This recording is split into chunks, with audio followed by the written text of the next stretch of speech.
Sinabi ni Wang Jinyang na puntahan na lang daw siya ni Fang Ping sa loob ng Sun City Sports Stadium. Kasalukuyan ito ngayong nakikipaglaro sa kasama nitong bata. Napahinto siya ng pakikipaglaro noong makita na niya ang kaibigan na kanyang hinihintay.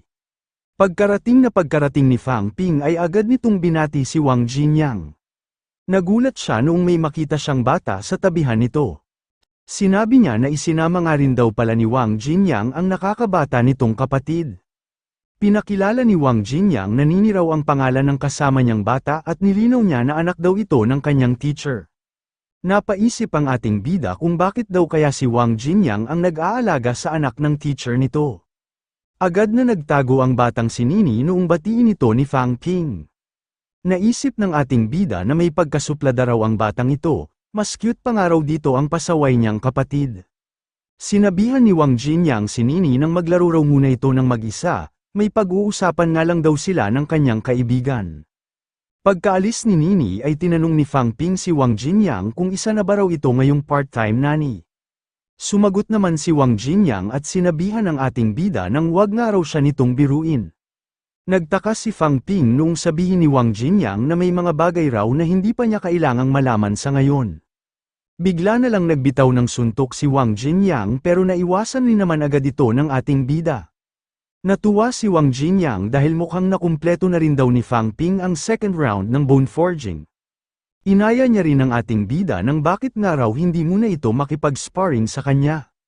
Agad namang tumanggi si Fang Ping at nagdahilan na halos kakatapos pa lang daw niya sa kanyang pangalawang bone forging. Naisip ng ating bida na ngayon nga raw ay isa ng rank 3 martial artist si Wang Jinyang samantalang siya naman ay hindi pa isang ganap na martial artist, mabubugbog nga lang daw siya nito kapag pumayag siya sa paghamon nito. Kahit tumanggi na si Fang Ping ay sinuntok pa rin ito ni Wang Jinyang. Sinabihan nito ang ating bida ng paano nga raw ito magiging isang martial artist kung wala itong determinasyon para makipaglaban. Tinanong din ni Wang Jinyang ang bumagsak na si Fang Ping kung ito na ba raw ang pinagpraktisan nito na steady stance. Pinulaan niya ang ating bida nang mahina pa rin daw ang binti nito at wala rin daw sa ayos ang postura nito. Nawala na nga raw agad ito sa balanse kahit na isang beses pa lang niya itong nasusuntok. Paano pa nga raw ito magsasanay ng mga martial arts technique kung hanggang doon lang ang makakaya nito? Sumagot si Fang Ping at sinabihan si Wang Jinyang nang hindi raw siya nito kailangang suntukin ng malakas kung gusto lang nitong tingnan ang resulta ng kanyang pagsasanay. Tumalon si Wang Jinyang para muli na namang atakihin ang ating bida. Sa pagkakataong ito ay nakapaghanda at nakaiwas na si Fang Ping. Nagulat ang ating bida sa leg technique na ginamit ni Wang Jinyang. Naisip niya na talagang isa na nga raw itong rank 3 martial artist. Sa pag-iwas ni Fang Ping ay agad itong dumistansya papalayo kay Wang Jinyang. Pinuri ni Wang Jinyang ang ating bida sa bilis ng naging reaksyon nito. Sumagot si Fang Ping nang nagawa niya raw ito nang dahil sa paggabay sa kanya ni Wang Jinyang. Sinabi ni Wang Jinyang na nagawa nga raw ito ng ating bida nang dahil sa sarili nitong pagsisikap, wala nga raw siyang kinalaman sa naging paglakas nito. Hindi na nga raw nito kailangan na magpakumbaba pa ng sobra.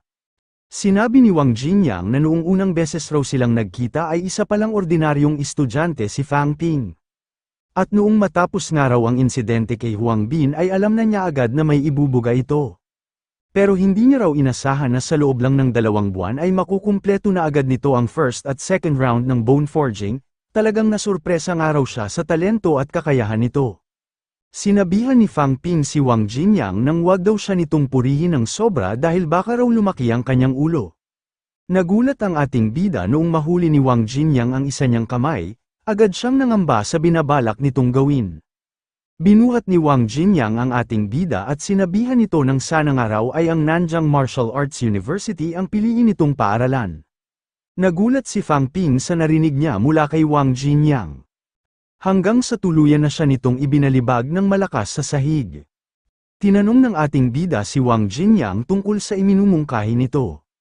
Sinabi ni Wang Jinyang na bilang siya raw ang head ng Nanjing Martial Arts University's Martial Arts Society, matutulungan niya nga raw si Fang Ping na humingi ng full waiver sa lahat ng kakailanganin nitong resources hanggang sa maging isa itong rank 3 martial artist.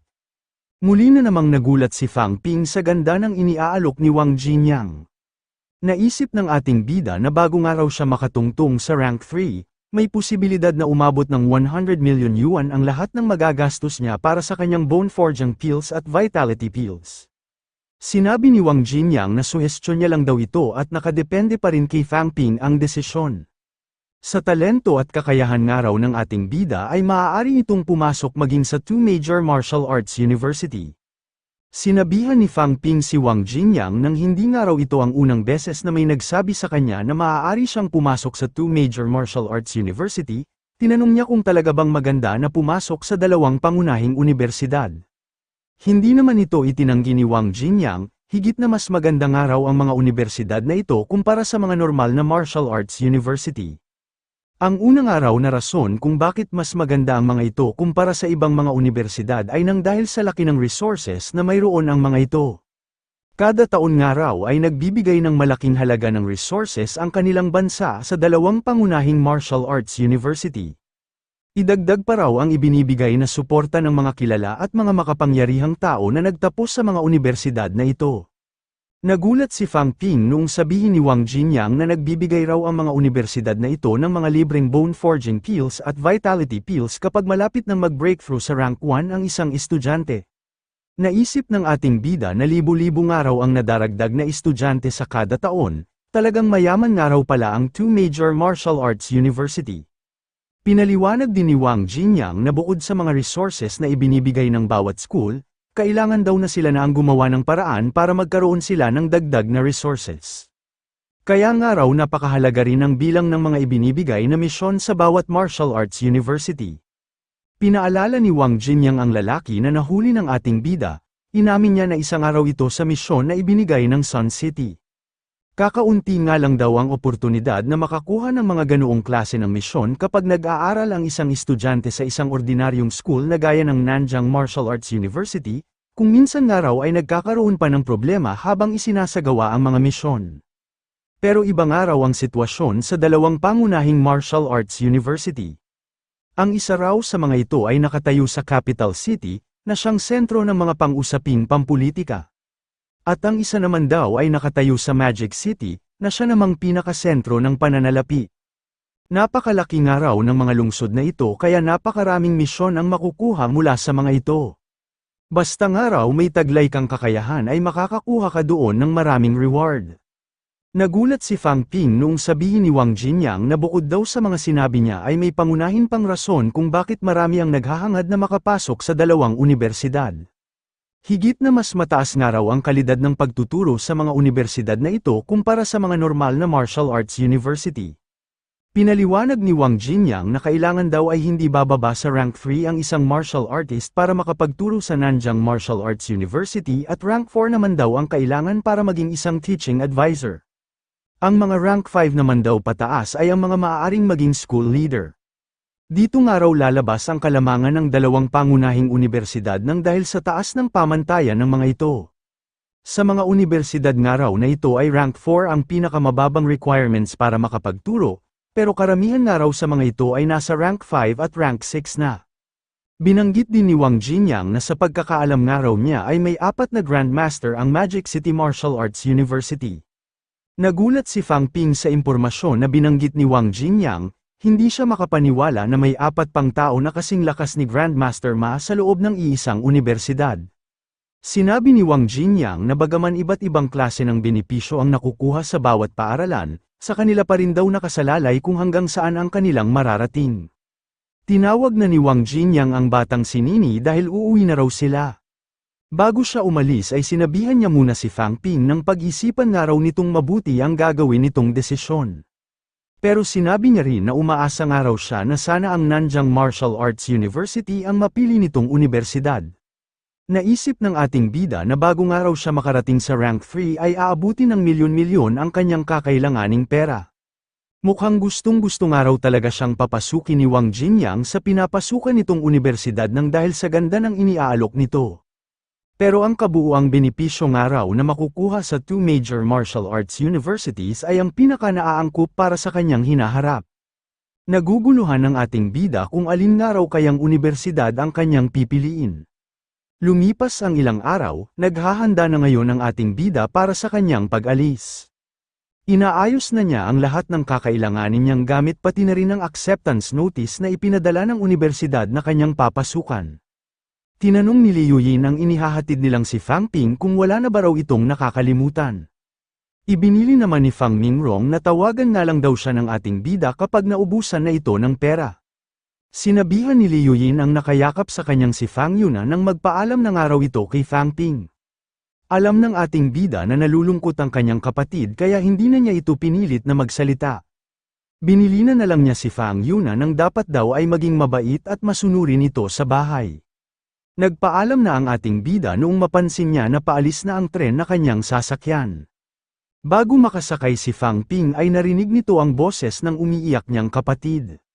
Binili na ni Fang Yuna ang kanyang kuya nang sabihin daw agad nito sa kanila kapag nakahanap na ito ng girlfriend, at nang sa ganoon daw ay maisumbong niya ang lahat ng masama nitong pag-uugali. Kahit naiiyak ay pinagpatuloy pa rin ni Fang Yuna ang kanyang pagsasalita, binili na niya ang kanyang kuya nang lagi daw itong mag-iingat. Medyo napaluha rin si Fang Ping matapos nitong marinig ang bilin ng kanyang pasaway na kapatid. Nagtungo ang ating bida sa Magic City, kilala ang lungsod na ito bilang financial center ng Sino Nation. Higit na mas malaki at maunlad ang lungsod na ito kumpara sa ibang mga lugar. Kahit ang mga ordinaryong tao na walang magandang family background ay maaaring magtagumpay dito depende sa gagawin ng mga itong pagsisikap. Namangha si Fang Ping dahil napakarami na niya agad nakitang martial artist simula nang makababa siya ng tren. Bumati ang isang gwardya at tinanong ang ating bida kung maaari ba raw niyang makita ang identification card nito. Agad naman itong sinunod ni Fang Ping, pero napaisip rin siya kung ano raw ang ginagawa doon ng isang security officer sa babaan ng tren. Nasuri ng gwardya na lumalabas raw na nasa 199 cal na ang vitality ng ating bida, pero bakit nga raw wala man lang siyang makitang record na isa na itong martial artist? Dahil nga raw doon ay hindi nila ito mahahayaang pumasok sa loob ng Magic City. Pinaliwanag ni Fang Ping na hindi pa naman daw talaga siya isang martial artist. Hindi makapaniwala ang security officer sa sinabi ng ating bida. Nilinaw ni Fang Ping na isang araw siya sa mga freshman ng Magic City Martial Arts University, nagpunta lang daw siya doon ng maaga para maging pamilyar na agad siya sa iba't ibang lugar. Naisip ng security officer na nakakamangha nga raw ang ating bida, isa pa nga lang daw itong freshman pero napakataas na agad ng vitality nito. Noong malaman na niya ang sitwasyon ni Fang Ping ay inalok niya na lang ito ng tulong para makapagparehistro. Pinaliwanag niya na kalimitan nga raw na ang Magic City Martial Arts University ang nag-aasikaso sa lahat ng kakailanganin ng mga estudyante ilang araw bago magsimula ang klase. Pero dahil nga raw maagang dumating doon ang ating bida, sasamahan na niya raw muna ito na kumuha ng temporary martial arts pass. Naisip ni Fang Ping na dahil nga raw higit na mas malakas sila sa mga ordinaryong tao, may batas nga raw na ipinapatupad ang Magic City para masigurado ang pagkatao ng bawat papasok dito. Sa laking araw ng lungsod na ito ay natural lang na maging mahigpit ang mga ito. Naisip ni Fang Ping na halos katulad din lang daw ng identification card ang kinuha niyang temporary martial arts pass. Ang kaibahan lang daw nito ay nakalagay dito ang mga impormasyon na may kaugnayan sa pagiging isang martial artist. Naisip ng ating bida na nananabik na nga raw siya sa magiging buhay niya sa loob ng Magic City. Namangha si Fang Ping noong makita na nito ang bungad ng papasukan niyang universidad. Hindi siya makapaniwala na ganoon pala kalaki ang entrance ng Magic City Martial Arts University. May nagsalita sa tabihan ng ating bida at tinanong siya kung isa ba raw siyang university freshman. Sumagot naman ng oo si Fang Ping, tinanong niya rin ang lalaki kung maaari ba raw niyang malaman kung sino ito. Nagpakilala ang lalaki na siya raw si Qin Fengqing, isa raw siyang third-year student ng Magic City Martial Arts University, School of Weaponry. Naisip ni Fang Ping na isa raw pala ito sa mga senior ng papasukan niyang universidad. Natuon ang atensyon ng ating bida sa espada na hawak ni Qin Fengqing. Nagulat din siya sa mga sunod na ginawa nito. Bigla na lang nitong pinaikot ang sandata nito at pumorma na para bang aatake ito. Ginalaw muli ni Qin Fengqing ang hawak nitong sandata hanggang sa bigla niya na lang itong iwinasiwa sa direksyon ni Fang Ping. Mabuti na lang at naiwasan ito ng ating bida. Sinabihan ni Fang Ping ang kanyang senior ng delikado raw ang pagwawasiwas nito ng sandata sa isang pampublikong lugar. Natuwa si Qin Fengqing matapos nitong masubukan ang kakayahan ng ating bida, doon na rin siya nagtanong kung ano raw ang pangalan ng ating bida. Naguguluhan man si Fang Ping pero ipinakilala na rin niya ang kanyang sarili sa kaharap niyang senior. Sinabi ni Qin Fengqing na nararapat nga raw ang ating bida para maging freshman ng kanilang Magic University, na reforge na nga raw nito ang mga buto nito ng padalawang beses. Bago umalis si Qin Fengqing ay sinabihan rin ito si Fang Ping nang magtiwala nga raw ito sa kanya. Sinabi niya na tama raw ang desisyon ng ating bida na pagpili sa kanilang Magic City Martial Arts University. Naisip ng ating bida na mukhang malakas nga raw ang lalaking ito, nalaman nga raw agad nito na 2 beses na niyang na-reforge ang kanyang mga buto kahit na hindi pa naman siya isang ganap na martial artist. Habang lumalakad si Qin Fengqing ay napapaisip ito. Bakit nga raw parang pamilyar sa kanya ang punto ng pagsasalita ng ating bida, napapaisip siya kung taga saan daw kaya ito. Pinilit niya itong alalahanin hanggang sa sumuko na lang din siya. Naisip ni Qin Fengqing na ngayon nga raw ay nakapag-trade na siya ng mga kakailanganin niyang bone forging pills. Sasapat na nga raw ito para matapos na ulit siya sa pagpapatibay ng kanyang mga buto. Kapag natapos na nga raw ulit siya sa kanyang bone forging ay agad niyang bubulabugin ang Martial Arts Society ng Nanjing Martial Arts University. Pumasok na rin si Fang Ping sa loob ng kanyang papasukang universidad. Hinahanap niya sa hawak niyang mapa kung saan niya kinakailangang magpunta. Bahagyang nagulat ang ating bida noong makarating na siya sa lugar na itinuro ng hawak niyang mapa. Nagtataka siya kung bakit parang napabayaan na ang pinagmamasdan niyang gusali, napakalaki nga raw ng diferensya ng kondisyon nito kumpara sa main entrance. Pumasok na si Fang Ping sa loob ng reception area ng mga freshman. Humingi siya agad ng pasensya kung maiistorbo niya raw ang pagbabasa ng babae. Nagtanong ang nakasalaming babae kung isa ba raw freshman ang ating bida. Sumagot ng oo si Fang Ping at agad na ipinakita ang kanyang acceptance notice at martial arts pass. Sinabihan ng babae ang ating bida nang napakaaga nga raw nitong magparehistro, hindi pa nga raw natatapos sa paghahanda ang kanilang universidad. Kalimitan nga raw na dumarating doon ang mga freshman ng 3 araw bago ang klase, pinakamaaga na nga raw kapag may dumating agad doon ng 5 araw bago ang klase. Sinabi ng babae na 1 buwan nga raw ang iniaga doon ng ating bida. Pinaliwanag ni Fang Ping na nasasabik na nga raw siyang pumasok sa isang martial arts university kaya pumunta na siya agad ng maaga para magtingin-tingin. Sinabi ng babae na dumabli nga raw ang kanyang trabaho nang dahil sa pagpunta doon ng ating bida para magtingin. Humingi ng pasensya si Fang Ping sa nagawa niyang istorbo. Sinabi ng babae na hindi pa raw bukas ang dormitoryo ng kanilang universidad kaya ang ating bida na raw ang bahalang maghanap ng matutuluyan nito. Nagulat ang nakasalaming babae noong makita na nito ang mga impormasyon tungkol sa ating bida. Dali-dali siyang tumayo sa kanyang kinauupuan at sinabi sa ating bida nang wag daw nitong intindihin ang mga una niyang sinabi.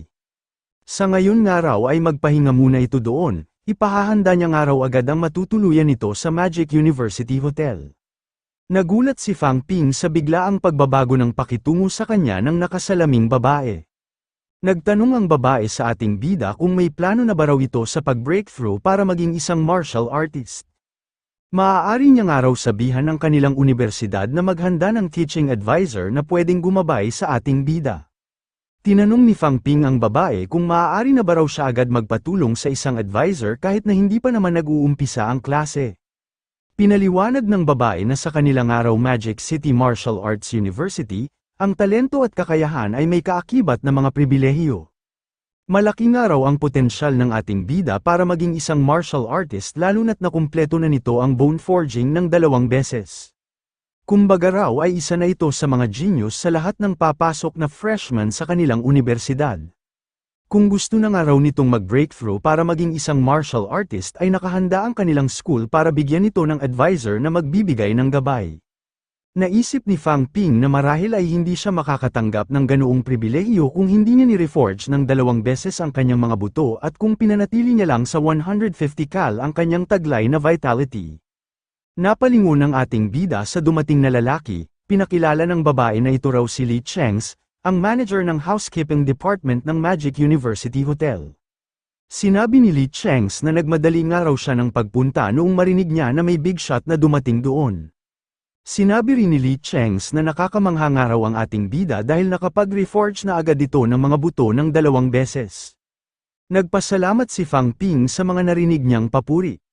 Sinabihan ni Li Chengs ang ating bida nang maaari nga raw itong humingi ng tulong sa kanya habang nananatili ito sa Magic University Hotel.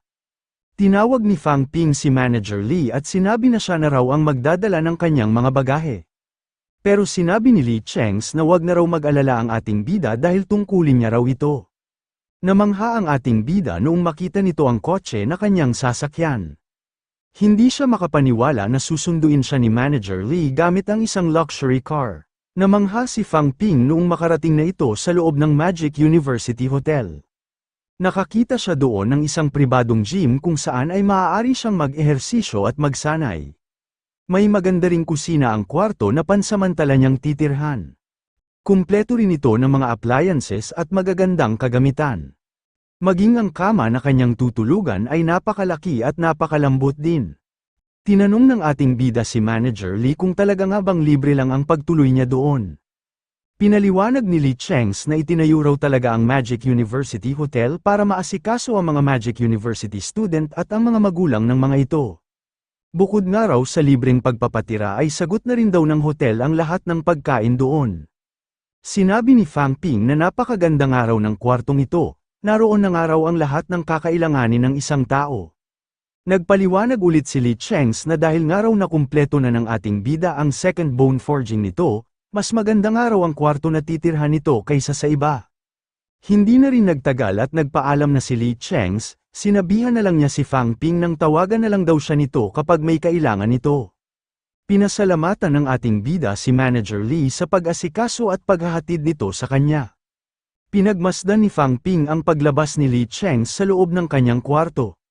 Nakaramdam siya ng tuwa dahil mukhang bahagi ng araw siya ngayon ng privileged class.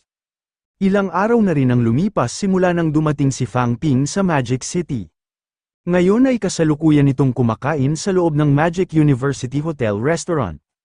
Naisip ng ating bida na ang gastos nga raw sa kanyang tirahan at pagkain nitong mga nagdaang araw ay mukhang aabutin na ng libo-libo. Mabuti na nga lang daw at mayroon siyang special privileges kaya wala siyang nagagastos na pera. Pero malaki-laki na rin daw ang nagagamit niyang wealth value para sa pangatlong pag-reforge ng kanyang mga buto. Sa ngayon ay mayroon na lang siyang 2,800,000 wealth value sa kanyang system. Naisip ni Fang Ping na kakailanganin ng araw niya ng mas maraming wealth value dahil mabilis nang nauubos ang kanyang enerhiya habang nagsasagawa siya ng bone reforging at pagsasanay. Maswerte nga lang daw siya dahil nakaipon siya ng wealth value sa pagkakahuli niya kay Huang Bin at sa pera na ibinigay sa kanya ni Chief Jin. Isa nga lang daw ang naiisip niyang paraan para mapalago niya ang kanyang pera at magkaroon siya ng malaking halaga ng wealth value, at yun nga raw ay ang magsimula siya ng isang kumpanya. Naisip ng ating bida na marahil nga raw ay magkaiba ang istruktura ng mundong ito sa mundo kung saan siya dating namuhay, pero halos magkaparehas lang daw ang mga ito sa nangyayaring pag-unlad. Malamang nga raw na maraming bagay ang sisikat ng dahil sa pag-usbong ng internet. Ang online shopping at mobile payment ay magiging parte na raw ng pang-araw-araw na buhay ng isang tao. Kaso nga lang daw ay nangangailangan ang mga ito ng malaking halaga ng puhunan kaya napakahirap ng mga itong simulan. Maraming araw ang yumaman noon nang dahil sa sinamantala ng mga ito ang pagsikat ng internet. Naisip ni Fang Ping na mayroon na nga lang daw siyang 1.6 million yuan at hindi nga raw ito sasapat para makapagbukas siya ng isang online shopping company. Hanggang sa naisip niya na ano nga raw kaya kung magtayo na lang siya ng isang express company. Kakaunti nga lang daw ang technical aspects na kailangan nito at hindi rin daw ito mahirap simulan. Sa katagalan nga raw ay palaki rin ng palaki ang maaari niya ditong tubuin. Kung mag-uumpisa nga raw siya ng isang kumpanya na malapit sa Magic University ay kailangan na humanap siya ng isang tauhan na pamilyar sa mga kalakaran doon. Kaso nga lang daw ay kakaunti pa lang ang nakakasalamuhan niya simula nang dumating siya sa Magic City. Naantala ang pagkain ng ating bida noong marinig nito ang pagsigaw ng isang lalaki. Nagrereklamo ito nang dahil sa natanggap nilang pagkain. Nagpaliwanag ang babaeng serbidora na malinis naman daw ang pagkain na dinala niya sa mga ito. Nagalit ang lalaki at tinanong ang babaeng serbidora kung pinapalabas ba raw nito na nagyayabang lang siya. Sumagot ang babae na hindi raw yun ang ibig niyang sabihin, dadalhan na niya lang daw ang mga ito ng bagong pagkain. Sinabi ng matabang lalaki na ano pa raw ang saysay ng pagpapalit nito, gusto niya nga raw makausap ang general manager ng restaurant. Humingi ng pasensya ang serbidora dahil wala raw doon ang kanilang general manager. Pero iginiit pa rin ng matabang lalaki na gusto niya nga raw itong makausap. Tumayo si Fang Ping at naisip na mukhang panggugulo nga lang daw ang hanap ng lalaking ito. Dapat niya nga raw itong maturuan ng leksyon dahil nakakainis nga raw ang mga ganoong klase ng tao. Hindi na naituloy ng ating bida ang kanyang binabalak noong may makialam na sa nangyayaring kaguluhan. Lumapit si Li Chengs at ipinakilala na siya raw ang manager ng Magic University Hotel's Housekeeping Department. Nakahinga-hinga ng maluwag ang babaeng serbidora noong makita nito si Manager Li. Tinanong ni Li Chengs ang nagrereklamong lalaki kung ano raw ang problema. Nagalit ang lalaki at sinabi na ang gusto niya raw makausap ay ang general manager ng restaurant, hindi niya raw kailangan ng manager ng housekeeping department. Ayaw makipag-usap ng matabang lalaki kaya ang babaeng serbidora na lang ang nagpaliwanag ng sitwasyon. Napansin ni Li Chengs ang hibla ng buhok na inirereklamo ng matabang lalaki. Sa pagkakaalam nga raw niya ay may patakaran ang kanilang guest house na lahat ng mga crew members ay hindi dapat lalampas sa leeg ang haba ng kanilang mga buhok. Nagparinig si Li Chengs na sino nga raw kaya sa mga tauhan doon ang lumabag sa kanilang patakaran. Sinabi ng matabang lalaki na mukhang mababa nga raw ang lebel ng kalinisan sa restaurant, maghahain nga raw siya ng reklamo laban sa mga ito. Sumagot si Li Chengs at sinabihan ang lalaki na ituloy nga raw nito ang pagrereklamo. Humingi rin siya ng pasensya kung nakapagdulot raw sila ng hindi kaaya-ayang karanasan sa mga ito.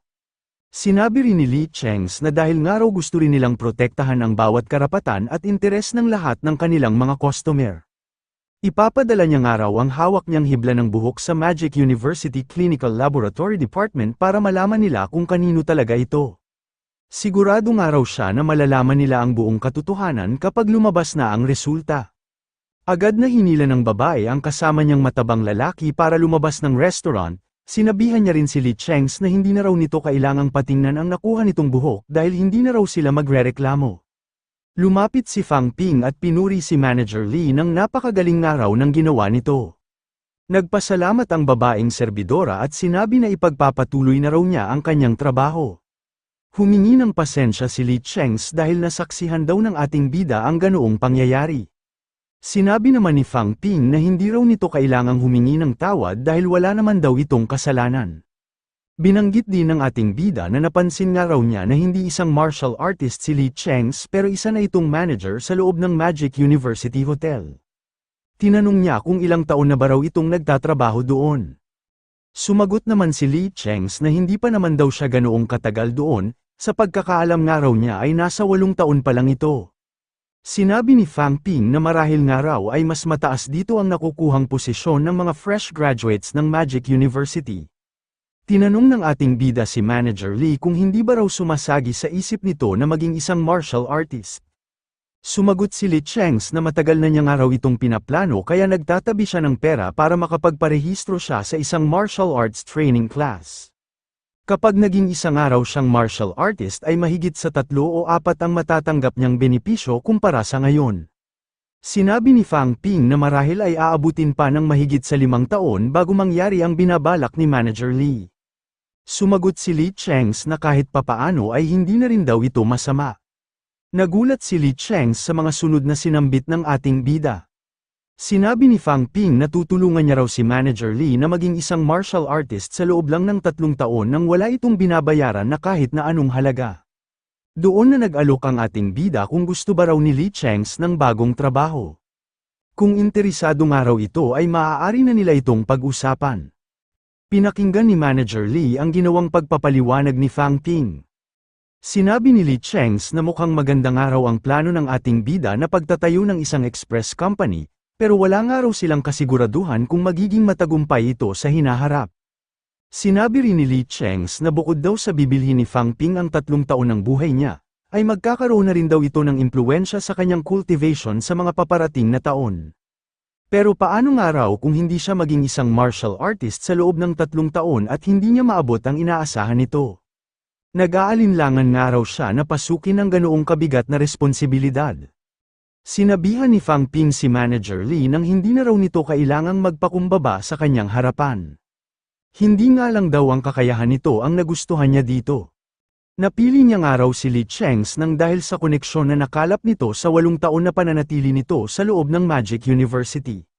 Ipinagyabang ng ating bida na na-reforge ng araw niya ng 2 beses ang kanyang mga buto at may potensyal daw siya na maging isang ganap na martial artist.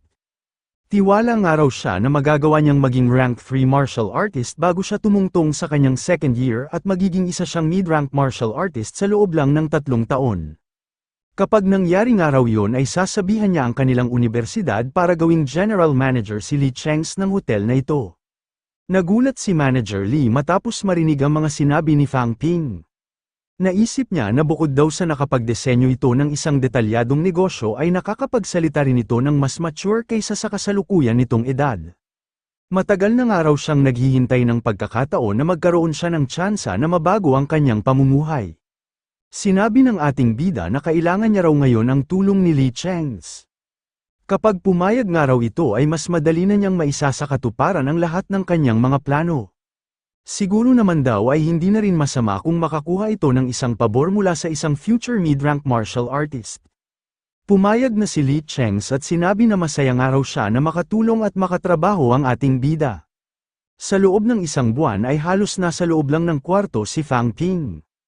Hindi na siya masyadong lumabas dahil nakapokus siya sa kanyang cultivation. Sa mga oras na ito ay kasalukuyan niya pa ring isinasagawa ang methods of honing and forging.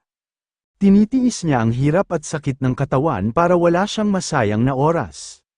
Hanggang sa napatibay na nga ulit niya ang lahat ng kanyang mga buto. Nakahinga na siya ng maluwag noong makumpleto na niya ang 3 beses ng bone forging. Nadagdagan ng 6 cal ang taas ng kanyang vitality at nadagdagan naman ng 10 hertz ang taas ng kanyang mental strength. Naisip ni Fang Ping na hindi na nga rin daw masama ang epekto ng 3 set ng bone forging, kaso nga lang daw ay malaki-laki na rin ang nagagamit niya sa kanyang naipong wealth value sa loob lang ng 1 buwan. Mabuti na nga lang daw at ipinamahala na niya kay Li Chengs ang kanyang kumpanya kaya nagkaroon siya ng mahabang oras para sa kanyang pagsasanay. Ang benepisyo nga raw ng 3rd bone forging ay higit na mas bibilis ang mga susunod niyang bone forging kumpara sa ibang mga martial artist. At ang pinakaimportante raw dito ay nakagawa siya ngayon ng isang bagay na maging si Wang Jinyang ay hindi pa nagagawa. Ang kailangan na nga lang daw niyang gawin ngayon ay ang hintayin ang pagsisimula ng kanilang klase. Isa-isa nang dumarating ang mga freshmen ng Magic City Martial Arts University. Matapos makapagparehisto ay nagtungo na sila sa kani-kanilang mga dormitoryo. Ang mga dormitoryo ng mga freshmen sa Magic University ay magkakahiwalay sa 4 na distrito, depende kung ano ang nakuhang resulta ng mga papasok na estudyante. Namangha ang ibang mga freshmen noong makita nila na papunta ang ating bida sa loob ng District 1. Naiinggit sila dito dahil ang District 1 ang may pinakamagandang living condition sa lahat ng mga dormitoryo. Nagtungo na si Fang Ping sa loob ng kanyang nakatalagang kwarto. Nagulat siya noong mapagmasdan na niya ang loob ng kwarto na kanyang titirhan. Imbis na raw na tawagin ito bilang isang student dormitory ay mas nababagay na tawagin ito na isang high-class luxury home.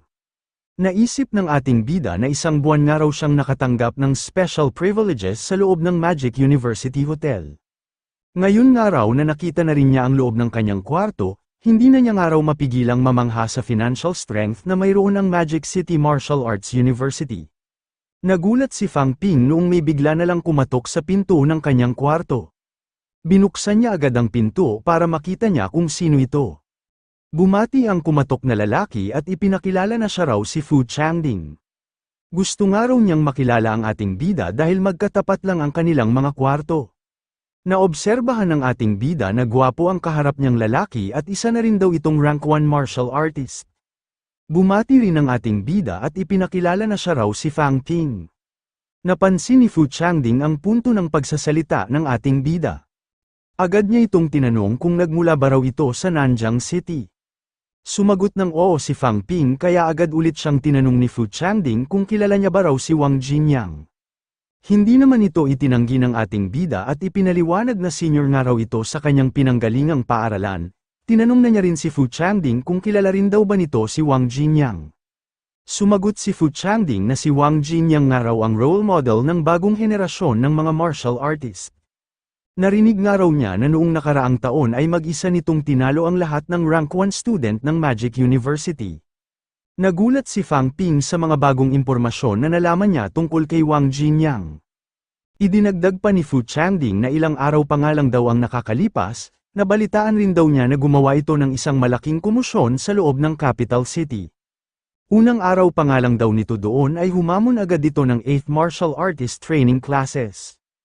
Hindi nga raw ito natakot kahit pa pinamamahalaan ng mga mid-rank martial artists ang mga training classes na ito. Pinaalalahanan ni Fu Changding ang ating bida nang huwag daw nitong kakalimutan na kailangan nilang magtipon sa harap ng entrance ng Practical Combat Training Building mamayang hapon. Kahit nakaalis na si Fu Changding ay hindi pa rin maalis ni Fang Ping ang nararamdaman niyang pagkagalak. Doon na niya napagtanto na talagang napakalakas nga raw ni Wang Jinyang, hindi nga raw siya maaaring mapag-iwanan nito.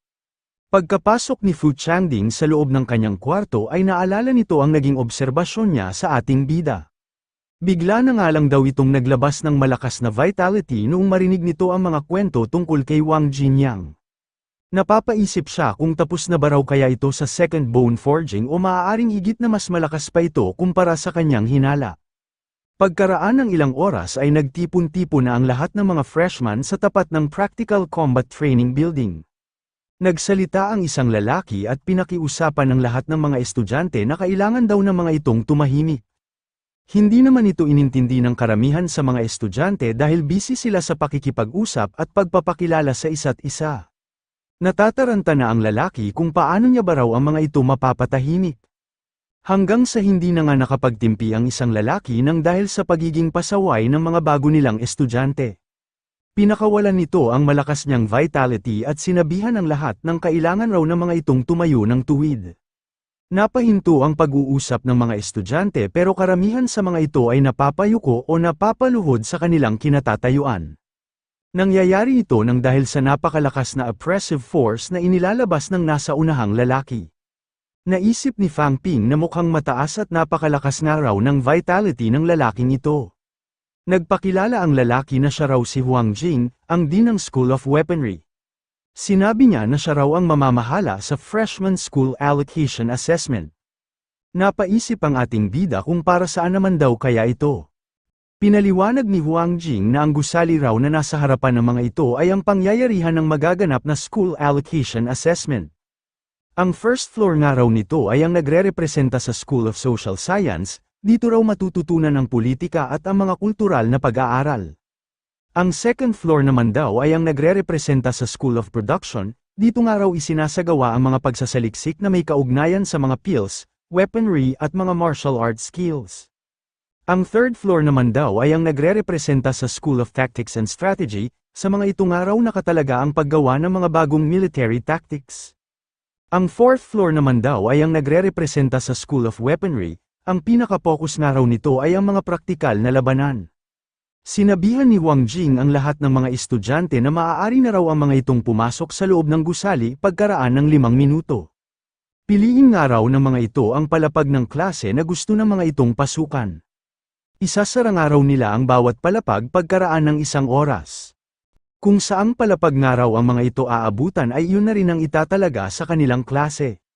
Sinabi ng isang lalaki na bakit nga raw may ganito pang pakulo ang universidad na ito, bakit nga raw hindi na lang sila ilagay sa napili nilang klase noong nagparehistro sila doon. Nagsalita muli si Huang Jing at sinabi na hindi raw maaaring lumampas sa 400 ng tao sa loob ng bawat palapag. Kapag natapos na nga raw ang oras at lumampas ang mga ito ng 400, ang lahat nga raw ng mga estudyante na nasa loob ng partikular na palapag ay makakatanggap ng bawas na 30 academic points. Pinaliwanag ni Huang Jing na ang paunang academic points daw ng bawat Magic University freshman ay 50 points, at ang isa raw puntos ay katumbas ng 30,000 yuan. Ang 3 academic points nga raw ay maaari na ng mga itong ipagpapalit ng isang ordinaryong vitality pill. Umalma ang mga estudyante sa laki ng maaari sa kanilang mabawas kapag lumampas sa 400 ang mapipili nilang palapag. Ang 30 academic points nga raw ay maaari na nilang ipagpapalit ng 10 ordinary vitality pills. Bakit nga raw napakalaki na agad nang maaaring mawala sa kanila kahit na unang araw pa lang ng klase? Sinabi ni Wang Jing na wag daw ang mga itong mag-alala kung sakali mang mabawasan ang matatanggap ng mga itong puntos, magbibigay pa rin naman daw ang kanilang Magic University ng mga misyon para makaipon ang mga ito ng academic points. Pero kailangan nga lang daw na maging isa muna ang mga itong martial artist bago ang mga ito makakuha ng misyon. Naisip ni Fang Ping na tama nga raw ang hinala niya. Mukhang hindi nga raw talaga madali ang ibibigay na assessment ng Magic University. Napalingon ang ating bida noong may tumawag sa kanyang pangalan. Tinanong siya ni Fu Changding kung gusto ba raw niyang makipagtulungan. Pinaliwanag ni Fu Changding na ang School of Weaponry raw ay ang may pinakamaraming resources at may pinakamahuhusay na teachers sa loob ng Magic University. Pupusta nga raw siya na maraming estudyante ang magmamadali na makarating sa ika-4 na palapag. Sinabi ni Fu Changding na hindi nga raw sila mahihirapan ni Fang Ping na makaakyat sa 4th floor kapag nagtulungan sila. Tiyak nga raw siya na mapapabilang silang dalawa sa School of Weaponry. Kaso nga lang daw ay hindi pa rin ito nangangahulugan na magkakaroon na agad sila ng isang mahusay na teacher na gagabay sa kanila. Nagtanong ang ating bida kung ano raw ang ibig sabihin nito. Ipinaliwanag ni Fu Changding na taon-taon daw ay pinapanood ng lahat ng mga Magic University Teaching Advisors ang Freshman School Allocation Assessment. Ginagawa nga raw nila ito para makapili sila ng mga estudyante na gusto nilang turuan. Sinabi ni Fu Changding na kailangan daw nilang malampasan ang ipapakita ng ibang mga estudyante para makuha nila ang atensyon ng mga ito. Naalala ni Fang Ping ang payo ni Wang Jingyang na napaka-importante raw ang pagpili ng isang mahusay na teaching advisor. Naisip ng ating bida na dapat niya nga raw makuha ang atensyon ng lahat ng mga teaching advisors, at nang sa ganoon ay malaya siyang makakapili kung sino ang gusto niyang magturo sa kanya. Nangamba si Fu Changding sa naging ekspresyon ng mukha ni Fang Ping, parang wala nga raw itong gagawing mabuti sa itsura nito ngayon. Binanggit ni Din Huangjing ang salita na sinabi noon ng principal ng Magic City Martial Arts University. Ang mga totoong araw na martial artist ay ang mga tao na nakahandang makipaglaban at makipag-agawan sa iba. Ngayon pa nga lang daw ay i-enjoy na agad ng mga ito ang unang leksyon para maging isang totoong martial artist. Kinabahan ang mga estudyante habang hinihintay na matapos ang 5 minuto. Hanggang sa nagsimula na nga silang tumakbo noong marinig na nila ang hudyat ng pagsisimula ng Freshman School Allocation Assessment. Ginamit ng ibang estudyante ang taglay nilang bilis para una silang makaakyat. Halos umpisa pa lang ay naglaban-laban na agad ang mga estudyante na nag-uunahan sa napili nilang palapag. Ginagawa nila ito para hindi sila lumampas sa 400 at para hindi sila mabawasan ng 30 academic points. Ang iba sa kanila ay gumawa agad ng grupo para mas madali nilang mapigilan ang pag-akyat ng ibang mga estudyante. Natuwa ang isang lalaki dahil maayos at malalakas nga raw ang pangangatawan ng mga freshmen sa batch na ito. Nagsalita si Din Huangjing at sinabi na wala raw silang dapat na ikamangha sa mga estudyanteng ito dahil mga bata lang daw ang mga ito na may mataas na vitality. Nagtanong ang isang lalaki kung bakit daw napakahigpit ni Din Huang gayong lahat naman sila ay nag-umpisa rin sa ganoon. Binanggit ni Wang Jing na mas lalo na raw nagiging delikado ang sitwasyon ngayon sa catacombs, dumarami na nga raw ang namamatay sa pinakaharapan ng labanan. Wala nang nakapagsalita matapos ng mga itong marinig ang mga sinabi ni Wang Jing. Nagpatuloy sa pag-akyat ang ibang mga estudyante dahil gusto ng mga itong makarating sa ika-4 na palapag. Hindi na ituloy ng isang estudyante ang kanyang pag-akyat noong may bigla na lang umatake sa kanya. Nahulog ang estudyanteng ito paibaba ng hagdan. Nagtanong ang isang lalaki kung ayos lang ba raw ito. Sinabi ng bumagsak na estudyante na hindi raw sila makakatuloy ng pag-akyat, dahil puro napakalakas nga raw ng mga rank 1 martial artist na nasa itaas. Nagreklamo ang estudyanteng ito at sinabihan ng humaharang na lalaki na bakit daw ayaw sila nitong pataasin gayong hindi pa naman daw puno ang 4th floor. Nagsalita ang lalaki at sinabihan ng mga nasa ibabang estudyante na tanggapin na lang daw ng mga ito ang realidad, hindi nga raw karapat-dapat sa ika-4 na palapag ang mga estudyante na wala pa sa 140 cal ang taglay na vitality. Nag-alinlangan sa pag-akyat ang mga estudyante matapos ng mga itong malaman na higit na mas mataas sa kanila ang vitality ng mga nasa 4th floor. Nag-umpisa na ring umakyat ang ating bida, agad nitong nilampasan ang mga nadaanan niyang palapag. Nagulat ang nanghaharang na lalaki noong may bigla na lang lumapit sa kanya. Sinipa ni Fang Ping ang mukha ng lalaki na nasa bungad ng ikaapat na palapag. Nakaharang ito sa kanyang pag-akyat kaya tinuruan niya agad ito ng leksyon. Sinabi ng ating bida na inakala nga raw niya na malalakas ang tao sa ikaapat na palapag, hindi niya nga raw akalain na mawawalan agad ito ng malay nang dahil lang sa isa niyang pag-atake. Nagulat ang ibang mga estudyante noong makita nila ang ginawa ng ating bida. Ibinulong ni Fu Changding na nakatingin na nga raw sa kanilang direksyon ang ibang mga estudyante, napakagaling nga raw ni Fang Ping at nakuha agad nito ang atensyon ng iba. Nagsalita ang ating bida at sinabi na bago nga raw siya nagpunta sa Magic University, lahat nga raw ay sinasabi na napakaraming genius ang papasok sa two major martial arts university. Dahil nga raw doon ay tinanggihan niya ang iniaalok na 10 million yuan ng Nanjing Martial Arts University at mas pinili niyang pumasok sa Magic University. Pero hindi niya nga raw inasahan na mahihina naman pala ang mga estudyante ng universidad na ito. Sinabi ni Fang Ping na hindi nga raw pala karapat-dapat ang Magic University para sa pagiging isa nitong sikat na universidad. Nagulat ang mga teaching advisor ng Magic City Martial Arts University sa mga salitang sinabi ng ating bida. Hindi sila makapaniwala na may isang estudyante na maglalakas ng loob para hamakin ang kanilang universidad. Nagsalita si Din Huangjing at sinabihan ang lahat ng mga estudyante na talunin daw ng mga ito ang hambog at mayabang na si Fang Ping. Ang makakatalo nga raw dito ay makakatanggap ng reward na 50 academic points. Ginanahan ang napakaraming estudyante sa reward na maaari nilang matanggap kapag sila ang nakatalo sa ating bida. Naisip ni Fang Ping na gusto niya lang naman daw kuhanin ang atensyon ng mga teaching advisors, hindi niya raw akalain na malalagay siya sa ganoong sitwasyon. Sinabihan ni Fu Changding ang ating bida nang napasobrang araw ang ginawa nito. Tinanong ni Fang Ping si Fu Changding kung ano na raw ang plano nito, kakampi ba raw ito sa kanya para talunin ang ibang mga estudyante, o makikipagtulungan nito sa ibang mga estudyante para kalabanin siya. Sumagot si Fu Changding na kapag nakipagtulungan daw siya sa iba para talunin ang isang tao ay hindi niya raw maipapakita ang kanyang kakayahan. Pero kung kakampi nga raw siya kay Fang Ping para kalabanin ang lahat ay hindi na rin daw ito masama kahit pa matalo sila. Napangiti ang ating bida matapos nitong marinig ang sagot ni Fu Changding. Hanggang sa bigla na lang siyang sumigaw at tinawag ang dean na namamahala sa Freshman School Allocation Assessment. Tinanong ni Fang Ping na kung makakatanggap nga raw ng 50 academic points ang estudyante na makakatalo sa kanya, ano naman daw ang mangyayari kapag siya ang nakatalo sa mga ito. Sumagot si Din Huangjing na makakatanggap daw ang ating bida ng 1 academic points sa tuwing makakatalo ito ng isang hindi pa ganap na martial artist, at 5 academic points naman daw ang matatanggap nito sa kada matatalo nitong martial artist. Sinabi ni Fang Ping na napakakuripot nga raw ng kanilang dean, pero ayos na rin daw ito kaysa naman wala siyang mapala. Humanga si Fu Changding sa pagiging tuso at mautak ni Fang Ping.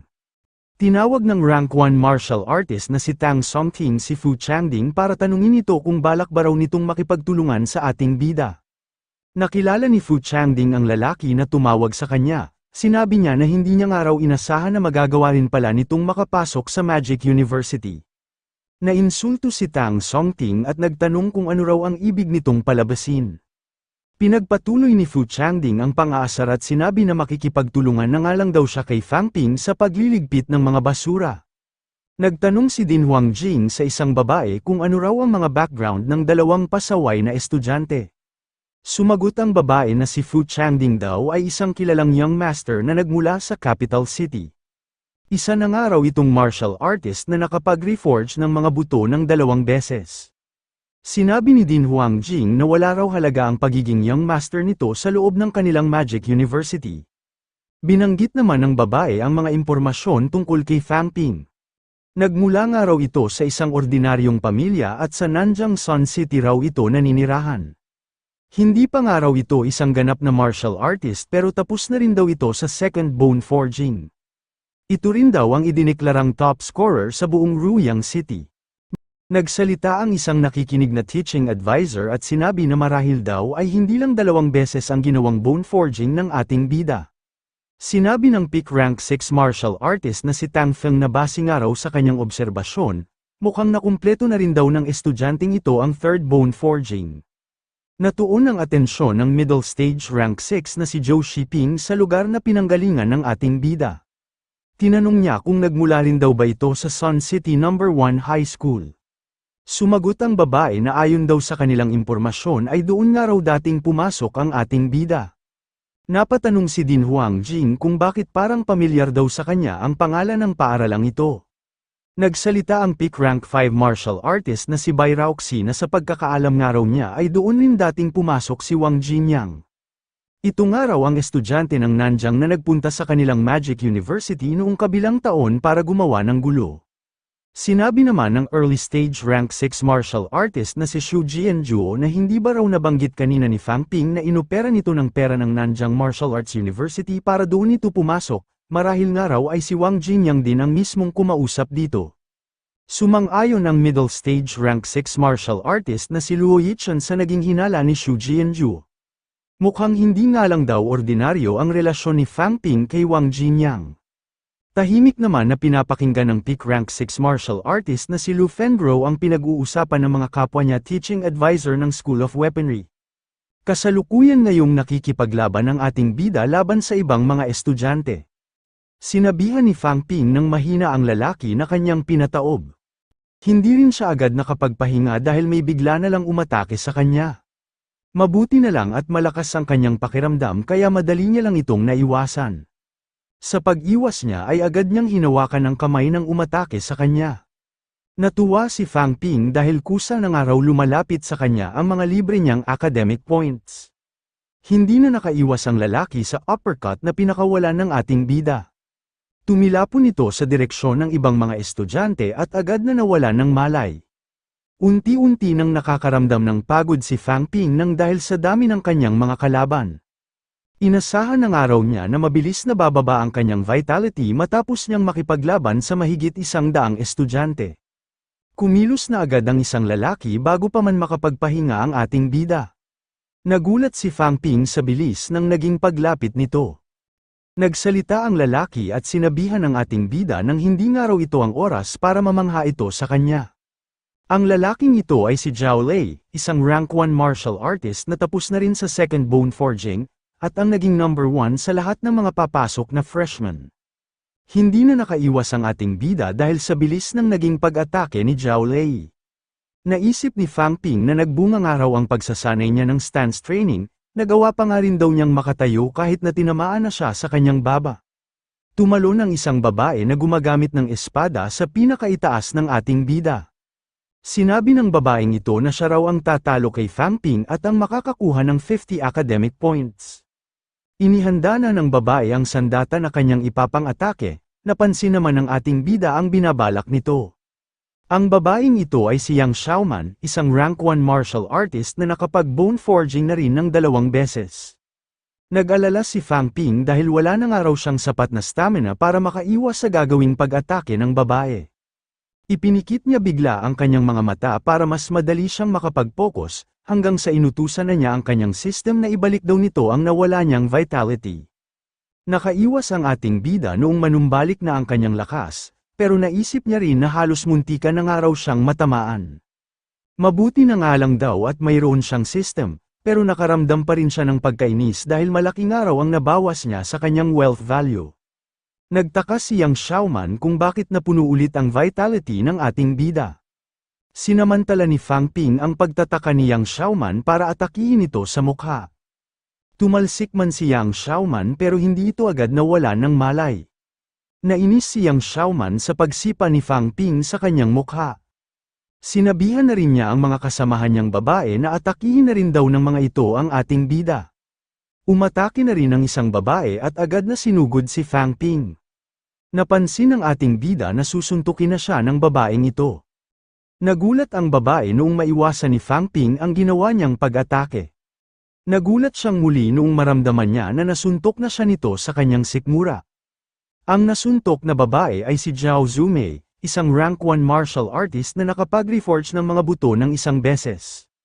Pinanghihinaan na ng loob ang isang lalaki nang dahil sa lakas ni Fang Ping, parang hindi man lang daw bumababa ang vitality nito kahit na kanina pa itong nakikipaglaban. Sumang-ayon ng isang estudyante at sinabi na wala nga raw silang laban sa ating bida. Nawawalan man ng pag-asa ang ibang mga estudyante pero iba ang nararamdaman ni Fang Ping. Naisip niya na kung wala nga raw siyang system ay baka kanina pa siyang natalo ng mga rank 1 martial artist na nakapag-reforge na ng buto ng 2 beses. Sinabihan ng ating bida si Fu Changding nang wag raw nitong piliting makipaglaban sa mga martial artist dahil mag-aaksaya lang daw ito ng vitality. Makakakuha pa rin naman daw ito ng academic points kapag nakatalo ito ng mga hindi pa ganap na martial artist. Sumagot si Fu Changding nang alam niya raw ito pero hindi na niya nga raw ito mapipili dahil sa dami ng kanilang kalaban. Grupo nga raw kung umatake ang mga ito kaya nahihirapan rin siyang humanap ng pagkakataon para madagdagan ang bumababa niyang vitality. Marami rin ang sumusugod kay Fu Changding kaya nahihirapan na rin itong iwasan ang lahat ng mga pag-atake. Naisip ni Fu Changding na balak niya lang naman daw makuha ang atensyon ng mga teaching advisors pero mas nagmumukha nga raw siya ngayon na kaawa-awa. Ang gusto niya nga raw sana ay one-on-one na labanan, hindi gaya ng kinalalagyan niya ngayon na sitwasyon. Marami na ring tinatamong pinsala si Fu Changding kaya nagpasya na muna itong tumakbo.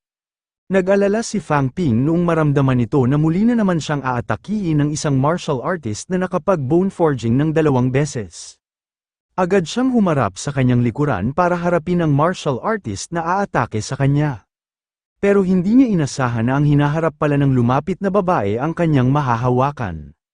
Natigilan ang rank 1 martial artist na si Chen Yangxi noong mapisil ni Fang Ping ang isang bahagi ng kanyang dibdib. Bigla na lang itong namula noong mapagtanto na nito kung ano ang nangyari. Agad na binawi ng ating bida ang naipanghawak niyang kamay. Nagalit si Chen Yangxi sa ginawa sa kanya ni Fang Ping. Agad naman na hinila ng ating bida ang katabi niyang lalaki. Ginamit niya itong panangga sa ginawang pag-atake ni Chen Yangxi. Walang kamalay-malay ang lalaking ito na madadamay siya sa kasalanan na nagawa ng ating bida. Humingi ng pasensya si Fang Ping at ipinaliwanag kay Chen Yangxi na hindi niya raw ito sinasadya. Ipagpapatuloy pa sana ng ating bida ang paghingi ng tawad, pero kinailangan na niyang umiwas dahil may muli na namang umatake sa kanya. Sinabihan ni Zhao Lei ang lahat nang wag lang daw ang mga itong basta tumunganga. Sila na nga raw tatlo ni Yang Xiaoman at Zhao Zumei ang mamumuno sa bawat grupo na maghahalinhinan sa pag-atake sa ating bida.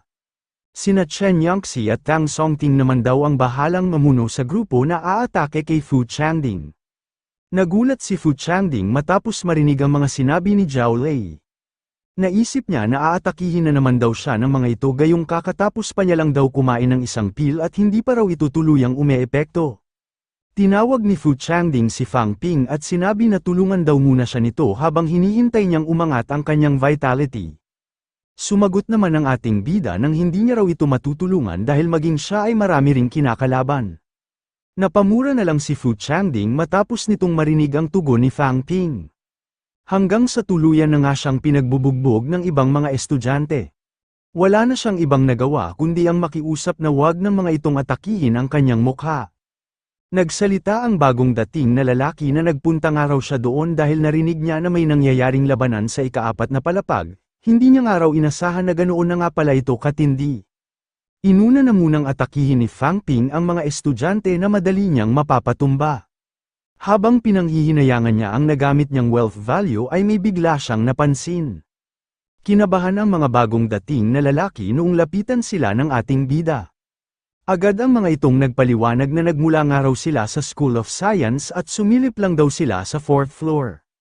Ngumiti si Fang Ping at sinabi na wala naman daw nababanggit ang kanilang dean na hindi siya maaaring makipaglaban sa mga estudyante na nagmula sa ibang palapag. Dahil nga raw naroon na rin ang mga ito, sasamantalahin na raw niya ang pagsilip ng mga ito para mas madagdagan pa ang makukuha niyang points. Dumaan ang ilang oras hanggang sa natapos na nga ang Freshman School Allocation Assessment. Sunod-sunod na ngayon na naglalabasan sa loob ng isang gusali ang lahat ng mga estudyante. Napansin ng isang senior student na matindi nga raw ang naging labanan ngayon sa pagitan ng mga freshmen. Nagtataka rin siya kung bakit daw kaya ganoon ang sinapit ng isang estudyante. Nakatikim ng napakaraming bugbog ang katawan at mukha ni Fu Changding, nagagawa lang nitong makapaglakad ng dahil sa inaalalayan siya ng ating bida. Ipinagmalaki ni Fu Changding na wala raw siyang dapat ikahiya sa kanyang sinapit, dahil mahigit nga raw sa 1,000 estudyante ang kanilang kinalaban. Sinabihan ni Fang Ping si Fu Changding nang wag na nga raw itong magyabang lalo na't nagkaganoon na ang itsura nito. Tinanong ni Fu Changding ang ating bida kung bakit parang hindi man lang daw ito nagtamo ng kahit na anong pinsala. Sa pagkakataong ito ay si Fang Ping naman ang nagyabang, hindi nga raw siya nasaktan dahil higit na mas malakas siya sa ibang mga estudyante. Lumapit si Din Huangjing at sinabihan ng ating bida nang wala raw silbi ang pagiging malakas nito kung hanggang mga bata lang ang kaya nitong talunin. Naramdaman ni Fang Ping ang matinding oppressive force na ginagamit sa kanya ni Huangjing. Nagpatuloy na sa paglalakad si Din Huangjing habang pinapakinggan ang mga inire-report ng babae. Napaisip ang ating bida kung ito na nga ba raw ang oppressive force ng isang tao na nasa Grandmaster Realm. Balang araw nga raw ay magiging kasing lakas niya rin ito. Agad niya rin itong binago at naisip na mas magiging malakas pa nga raw siya kaysa sa lalaking ito. Inanunsyo sa speaker na ang mga freshmen daw ng School of Weaponry ay kailangan na magtungo sa Field Number 1. Ang freshman naman daw ng School of Tactics and Strategy ay kailangan na magtungo sa Field Number 2. Nagtanong si Fang Ping kung bakit daw kaya hindi inaanunsyo ang mga matatanggap nilang academic points. Sumagot naman si Fu Changding na marahil ay nahihiya nga raw ang kanilang din na pag-usapan nito. Nagsalita si Tang Feng at sinabi na matatanggap pa lang daw ng mga ito ang nakuha ng mga itong academic points kapag natapos na ang school allocation. Hindi nga raw pag-aaksayahan ng oras ng kanilang din ang mga ganoong kaliliit na bagay. Ibinaba ni Fu Changding ang ulo ni Fang Ping at agad itong humingi ng tawad sa kaharap nilang teaching advisor. Tinanong ng ating bida si Fu Changding kung ano ba raw ang ginagawa nito. Ipinaliwanag ni Fu Changding na ang lalaki na kaharap daw nila ngayon ay si Tang Feng na kilala bilang Wild Lion Teaching Advisor. Isa nga raw itong peak rank 6 martial artist at ito nga raw ang pumapangalawa sa kanilang din. Wala nga raw magandang mangyayari sa kanila kapag ginalit nila ito. Natuwa si Fang Ping noong magsabi si Tang Feng nang maganda raw ang ipinakita nito sa natapos na school allocation assessment. Pero agad siyang nadismaya dahil hindi pala siya ang sinasabihan nito. Pinuri ni Tang Feng si Fu Changding dahil hindi raw ito umatras at kinaharap raw nito ang pag-atake ng napakaraming estudyante, nagtataglay nga raw ito ng karisma na nababagay sa kanilang Magic University. Naisip ng ating bida na paano nga raw makakaatras si Fu Changding gayong hindi na ito makatakbo dahil napalibutan na ito ng napakaraming estudyante. Napapaisip siya kung bulag ba raw ang teaching advisor na kaharap niya ngayon. Itinuon naman ni Tang Feng ang atensyon nito kay Fang Ping. Sinabihan nito ang ating bida nang dapat nga raw ay tumanggap na agad ito ng pagkatalo kung hindi naman ito mananalo. Ayaw niya nga raw sa mga estudyante na sumusobra ang yabang. Pilit na pinipigilan ni Fang Ping ang kanyang sarili. Nagsalita ang papaalis na si Tang Feng at sinabihan si Fu Changding nang pumunta na lang daw ito mamaya sa kanya kapag nangyayari na ang selection of teaching advisors. Pinasalamatan ni Fu Changding si Tang Feng habang pinapakalma niya ang ating bida. Sinabihan niya si Fang Ping nang wag daw itong magalit, kilalang araw talaga si Tang Feng bilang isang malupit na teaching advisor. Sumagot ang ating bida nang hindi naman daw siya nagagalit, balang araw-araw ay pagbabayaran ni Tang Feng ang mga sinabi nito sa kanya. Pagkaraan ng ilang oras ay nagtungo na sa Field Number 1 ang mga School of Weaponry students para pumili ng teaching advisor na magtuturo sa kanila. Sinabihan ni Tang Feng ang lahat ng mga estudyante na tingnan daw ng mga ito ang mga requirements at paalala na inilagay ng bawat teaching advisor. Tumatanggap si Tang Feng ng mga estudyante na ganap ng martial artist ng parehong kasarian. Ang pinaka-prioridad niya nga raw ay ang mga martial artist na nakapag-bone forging ng 2 beses. Ang pangunahin niya naman daw na itinuturo ay ang mga fist techniques at ang mga foundational leg techniques. May paalala rin siya na 5 estudyante lang daw ang tatanggapin niya ngayong taon. Ang requirement naman ni Luo Yixuan ay ang mga martial artist na higit sa 180 cal ang taglay na vitality. Prioridad niya raw ang mga estudyante na nagpatibay ng upper limb na mayroon ng matatag na tindig. Ang tinatanggap naman ni Bai Raoxi ay ang mga babaeng estudyante na may matinding hilig sa pag-aaral ng mga sword techniques. Pinaalala niya rin na ang focus lang daw ng kanyang mga itinuturo ay ang mga foundational sword techniques, wag nga raw siya ng mga itong piliin kung iba ang gusto ng mga itong matutunan. Ang prioridad naman na tinatanggap ni Xu Jinjiao ay ang mga estudyante na nakapag-bone forging na ng 2 beses. Ang pangunahin niya raw na itinuturo ay ang foundational knife techniques. May paalala rin ito sa kanyang notice board na masyado raw siya ngayong busy kaya ang Year 4 student na si Luo Feng muna ang magtuturo para sa kanya. Sina Fang Ping at Fu Changding ang kahuli-hulihang dumating sa loob ng Field Number 1. Pinagmasdan sila ng mga estudyante na nakalaban nila kanina. Gaya ng iba ay pumipili din ang mga ito ng teaching advisor na maaaring magturo sa kanila. Hindi na lang inintindi ng dalawa ang tinginan ng ibang mga estudyante. Naisip ng ating bida na mga martial artist na nga raw ang gustong turuan ng karamihan sa mga teaching advisor. Nakapag-bone forging nga raw siya ng 3 beses kaya sa palagay niya naman ay walang tatanggi sa kanya. Napapaisip siya kung sino raw ang pipiliin niya. Tinanong na lang niya muna si Fu Changding kung nakapag-desisyon na rin daw ba ito kung sino ang pipiliin nitong teaching advisor. Pero hindi siya nasagot ni Fu Changding dahil litong-lito na rin ito kung sino raw ang kanyang pipiliin. Sinabi ni Fang Ping na iiwanan na lang daw niya muna doon si Fu Changding, at magtitingin lang daw muna siya ng mag-isa. Napansin ng ating bida ang pagpunta ng ilang babaeng estudyante sa teaching advisor na si Bai Rauxi. Napahinto si Fang Ping noong mapansin nito ang tumpukan ng ibang mga estudyante. Natuon ang atensyon ng mga ito sa isang teaching advisor na Wu Wudi ang inilagay na pangalan, kapansin-pansin nga raw ito dahil ang kahulugan nito ay Invincible Martial Arts. Nagtataka rin sila kung bakit hindi pa raw nila naririnig noon ang pangalan nito, napapaisip sila kung isa ba raw itong bagong teaching advisor ng Magic University. Mas lalo silang nagulat noong makita na nila ang hinihingi nitong requirement.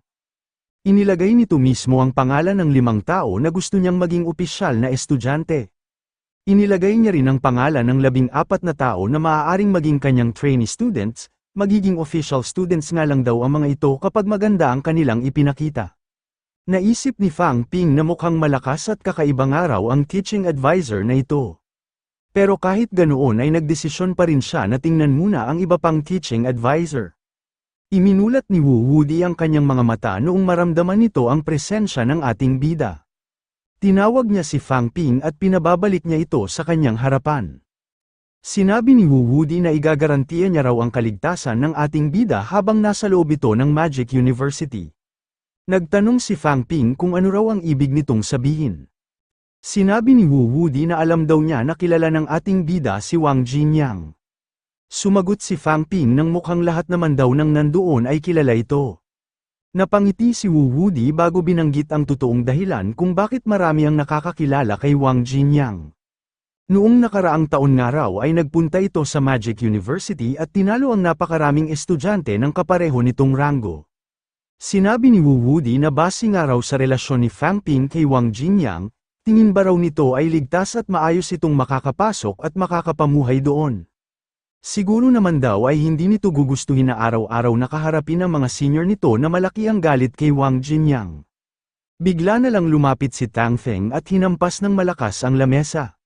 Dinilatan siya ni Wu Wudi kaya agad din naman siyang kumalma. Nagsalita si Tang Feng at sinabi na hindi naman daw ganoong kababaw ang mga estudyante ng Magic University. Sumagot si Wu Wudi nang ayos lang daw sana kung parehas lang ang mga itong nagmula sa isang lugar. Pero halos si Wang Jinyang na raw ang nagturo kay Fang Ping noong mga panahong nag-uumpisa pa lang ito. Natahimik si Tang Feng noong tanungin siya ni Wu Wudi kung magagarantiya ba raw niya na walang anumang sama ng loob ang ibang mga estudyante. Napansin ng ating bida na dumarami na ang nakikinig sa nagaganap na pag-uusap sa pagitan ng dalawang teaching advisor. Sinabi ni Wu Wudi na ang pagkatalo nga raw sa isang martial arts fight sa isang tao na kaparehas ng rank ay nagdudulot ng matinding puot. Tiyak nga raw siya na hindi ang mga ito titigil hanggat hindi sila nakakaganti kay Wang Jinyang. Sinabihan ni Wu Wudi ang ating bida nang sabihin lang daw nito sa kanya kapag ginugulo o ginagambala ito ng ibang mga estudyante. Ipinagmalaki niya na mayroon daw siyang backer na Grandmaster kaya mag-aalinlangan daw ang mga ito na gumawa ng kahit na anong hakbang. Hindi makapaniwala ang ating bida na may backer na Grandmaster ang kaharap niyang teaching advisor. Sinabi ni Tang Feng na wala raw siyang pakialam sa mga pabigla-biglang desisyon ni Wu Wudi, pero wag nga raw nitong ituring na isang laro ang kinabukasan ng mga estudyante. Sumagot si Wu Wudi at sinabihan si Tang Feng nang inaamin niya naman daw na madalas na mapanganib na misyon ang ibinibigay niya sa kanyang mga estudyante. Pero kung gusto nga raw ng mga itong mag-aral ng martial arts ay kailangan muna ng mga itong matutong makipaglaban. Sinabi ni Wu Wudi na pamilyar daw siya sa sitwasyon ng ating bida. Gaya nga rin daw ni Wang Jinyang, nagmula rin daw siya sa isang ordinaryong pamilya na wala ni kahit sinong martial artist. Nagbabala si Wu Wudi at sinabi na dahil nga raw sa koneksyon ni Fang Ping kay Wang Jinyang, hindi nga raw magiging madali para dito ang makakuha ng martial arts achievements kumpara sa iba. Pero ipinagmalaki rin ni Wu Wudi na may kakayahan daw siya para matulungan ang ating bida. Mayroon nga raw siyang company share sa pill manufacturing company kaya maaaring kumain ang ating bida ng maraming pills hanggat gusto nito. Nagpaulit-ulit sa isipan ni Fang Ping ang mga huling sinabi ni Wu Wudi. Makakatipid nga raw siya ng malaking halaga ng pera kapag libre siyang makakakain ng mga pills. Tinanong ni Wu Wudi ang ating bida kung ano raw ang problema. Mukhang tingin nga raw nito ay nagsisinungaling lang siya. Nag-abot si Wu Wudi kay Fang Ping ng 10 ordinary vitality pills, ituring na niya nga lang daw itong regalo para sa una nilang pagkikita. Pinagmasdan ni Fang Ping ang mga vitality pills na nasa kamay ni Wu Wudi. Namamangha siya dahil binibigyan nga raw siya agad nito ng 10 vitality pills na nagkakahalaga ng 1,000,000. Napangiti ang ating bida habang iniisip na mukhang makakatanggap nga raw siya ng maraming benepisyo kapag ito ang kanyang pinili. Tinanggap na ni Fang Ping ang mga vitality pills na ibinigay ni Wu Wudi. Agad na nadagdagan ng 1,000,000 ang kanyang wealth value noong makuha na niya ito. Nagdesisyon na si Fang Ping at si Wu Wudi na ang pinili niyang teaching advisor, simula nga raw ngayon ay dito na siya magpapaturo. Inihagis ni Wu Wudi ang access card ng kanyang dormitoryo. Puntahan na nga lang daw siya ng ating bida kung may mga katanungan ito na may kaugnayan sa martial arts. Nagtanong ang ating bida kung kukunin na ba raw nila ngayon ang kanilang academic points o magpupunta muna sila sa ospital. Naguluhan si Fu Changding at nagtanong kung bakit daw kailangan nilang magpunta ng ospital. Sinabi ni Fang Ping na pumapagapangaraw ang mukha ni Fu Changding. Mukhang kailangan ng araw nitong pumunta ng ospital dahil halos hindi na rin niya ito makilala. Iginiit ni Fu Changding na mas importante raw na kolektahin muna nila ang kanilang mga academic points, mawawalan nga raw ng saysay ang pagkakabugbog niya kung hindi nila ito uunahin. Inalalaya ni Fang Ping si Fu Changding hanggang sa makarating na sila sa labas ng Magic Uni Logistic Department. Nagtanong ang ating bida kay Fu Changding kung ilan daw kaya sa palagay nito ang nakuha nilang points. Sumagot si Fu Changding na dahil nga raw nabugbog siya ng ganoong kalala, paano nga raw mababayaran ang maganda niyang mukha kung hindi siya ng mga ito bibigyan ng maraming academic points. Pumasok na ang dalawa sa loob ng Logistic Department. Pagkarating nila ay pinagmasdan agad sila ng mga estudyante na nasa tapat ng trading counter. Nagulat si Fu Changding dahil napakarami pang araw palang tao doon. Sinabi naman ng ating bida na mukhang mga seniors nga raw nila ang mga ito. Nagtanong si Fu Changding kung bakit pakiramdam niya raw ay parang pinagmamasdan sila ng kanilang mga seniors. Sumagot naman si Fang Ping nang marahil ay nagagwapuhan lang daw ang mga ito kay Fu Changding. Lumapit na ang dalawa sa harapan ng service counter for freshmen.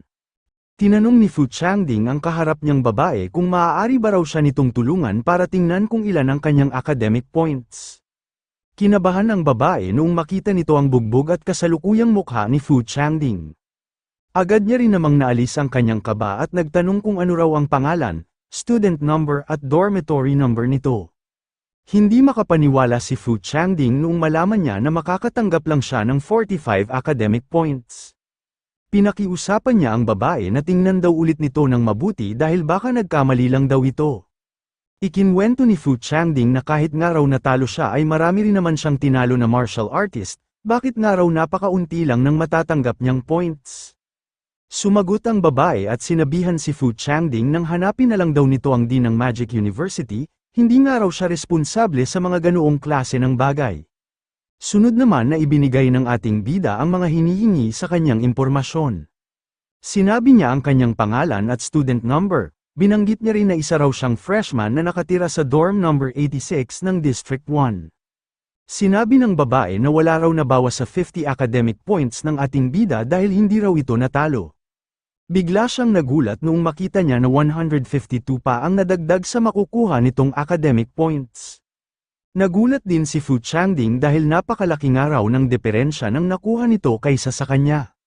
Sinabi naman ng ating bida na natural lang daw ito dahil mas malakas naman daw siya kay Fu Changding. Naisip ng babae na nasa 3 taon na nga raw siyang nagtatrabaho doon pero ito pa lang ang unang beses na nakakita siya ng isang freshman na mabibigyan agad ng ganoong kalaking academic points. Tinanong ni Fang Ping ang babae kung maaari ba raw siyang magtanong. Bukod sa pagtetrade ng mga pills, saan pa raw niya maaaring magamit ang kanyang mga academic points? Ipinaliwanag ng babae na nagagamit daw ang mga academic points sa napakaraming bagay gaya na lang ng pagkain at matitirhan. Maaari rin daw itong gamitin para makagamit sila ng mga espesyal na training grounds at kapag humiram sila ng mga high-grade na kagamitan. Wala nga raw problema sa loob ng Magic University na hindi masosolusyonan gamit ang academic points. Binanggit din ng babae na maaari rin daw gamitin ang academic points para pampalit ng pera, at maaari rin daw gumamit ng pera para pampalit ng academic points. Ang isang araw puntos ay nagkakahalaga ng 10,000 yuan, samantalang kailangan naman daw ng 30,000 yuan para makapagpapalit ng isang puntos. Umalma si Fu Changding dahil hindi nga raw ito makatwiran, bakit nga raw napakalaki ng diferensya ng pagpapalit ng puntos sa pera kaysa sa pagpapalit ng pera sa puntos. Sumagot ang babae na maaari naman daw ang mga itong hindi makipag-trade. Hindi rin naman daw talaga inirerekomenda ng kanilang universidad na gumamit ng pera ang kanilang mga estudyante. Kaso nga lang daw ay maraming estudyante ang hindi makakakain ng sapat na pagkain kung wala ang kanilang trading system. Ginawa nga lang daw ito ng kanilang universidad para bigyan ng pagkakataon ang mga rich kids nilang estudyante. Sinabihan ni Fu Changding ang babae nang wag daw siya nitong paringgan dahil wala raw siyang balak na gumamit ng pera. Naisip ni Fang Ping na kahit sino nga raw ay mag-aalinlangan sa ganoong patakaran kahit gaano pa kayaman ang isang tao. Tiningnan ng ating bida ang kanyang system, halos 4 milyon na nga raw ngayon ang iniangat ng kanyang wealth value. Mukhang sapat na nga raw ito para sa mga pagsasanay niya sa mga susunod na araw. Tinanong ni Fu Changding ang ating bida kung bakit daw nakatayo at nakangiti ito ng mag-isa. Tinanong niya kung sasama rin daw ba ito sa exchange counter para magpa-trade ng ilang pills. Sumama si Fang Ping para makapag-obserba sa resource trading counter. Ipinaliwanag sa kanila na hindi raw nakalagay doon ang lahat ng mga trade items ng kanilang universidad. Ang pinakamataas raw na makikita pa lang doon ay ang mga items na pang rank 3 martial artist. Ipinaliwanag rin sa kanila na ang pinakaligtas raw na paraan na magagamit ng isang tao para makapag-breakthrough para maging isang martial artist ay kinakailangan nitong gumamit ng isang rank 1 vitality pill, isang rank 1 bone forging pill at isang rank 1 protecting internal organs pill. Sinabi ng lalaki na ang mga pills nga raw na kanyang nabanggit ay nagkakahalaga ng 45 academic points. Ito nga raw ang dahilan kung bakit binigyan ng tig 50 academic points ang bawat estudyante sa pagsisimula ng klase. Naisip ni Fang Ping na ang isang araw rank 2 pill na pang-protekta ng internal organs ay nagkakahalaga ng 2 million yuan kung ibabase niya ito sa kasalukuyang merkado. Pero dito nga raw ay nagkakahalaga lang ito ng 60 academic points na halos katumbas lang ng 600,000 yuan kung ibabase sa palitan ng universidad. Napangiti ang ating bida noong maisip nito na maaari raw pala siyang kumita ng malaking halaga ng pera kapag nagbenta siya sa iba ng mga pills. Bukod pa raw doon ay makakatulong din ito para umangat ang wealth value ng kanyang system. Mukhang isa nga raw itong napakagandang oportunidad na saktong-sakto para sa kanya. Bumalik na sina Fang Ping sa kanilang dormitoryo para magpahinga. Sa ngayon ay hindi pa tumutulog ang ating bida dahil may iniisip pa ito. Kung wala nga raw siyang system, malamang ay hindi niya nakayanan ang mga pag-atake ng mga martial artist na nakapag-bone forging ng 2 beses. Malamang nga raw ay magsisimula na rin ang mga martial artist na ito para muling patibayin ang kanilang mga buto. Kahit nga raw nakapag-bone forging siya ng 3 beses ay hindi pa rin ito sasapat kapag pinilit niya itong ipangtapat sa mga martial artist. Mas mataas nga raw ang rank ng mga ito kaya higit na mas malakas ang buto ng mga ito kaysa sa kanya. Sa katagalan nga raw ay mahihirapan na siyang talunin at harapin ang mga ito. Mukhang kailangan nga raw niyang puntahan agad bukas ang kanyang teaching advisor at nang matulungan siya nito sa kanyang pag-breakthrough para maging isang rank 1 martial artist sa lalong madaling panahon.